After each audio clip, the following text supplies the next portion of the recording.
Bonjour à toutes et à tous. Une énorme éruption solaire a eu lieu le 27 mai 2024 au moment de l'alignement longitudinal de Jupiter avec l'étoile la plus brillante des Pléiades, connue sous le nom d'Alcyone.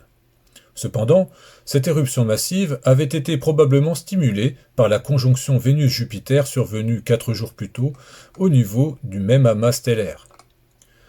Si cette éjection de masse coronale de plusieurs centaines de milliers de kilomètres s'était produite en direction de la Terre, tous les systèmes électriques terrestres auraient été anéantis.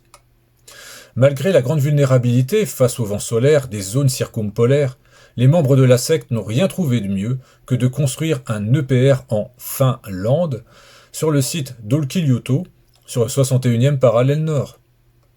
Ils l'ont d'ailleurs mis en service à la date rituelle du 21-12-2021 à 3h22 du matin, soit une heure très Skull and Bones, qui en dit long sur leurs intentions.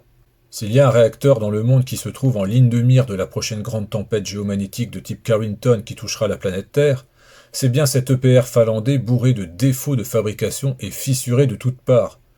Il faut savoir que l'autorité de sûreté nucléaire STUK avait même demandé en 2009 la révocation du permis de construire d'Areva car elle avait relevé plus de 2000 vices de conception.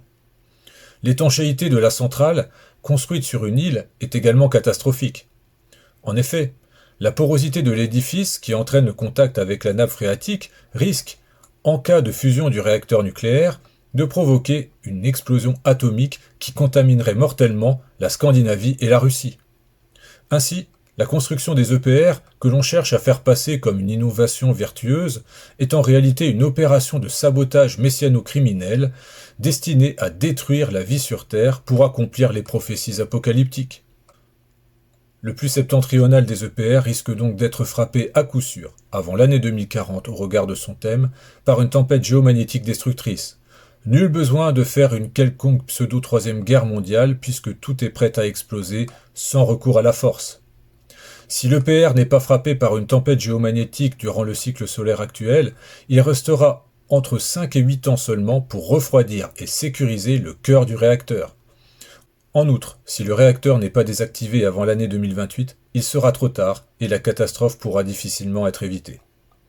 Partagez cette vidéo au plus grand nombre et profitez de cette période solaire active pour mobiliser le plus d'éveillés possible afin d'interpeller les personnes ressources à même de faire stopper à temps ces réacteurs nucléaires mortifères.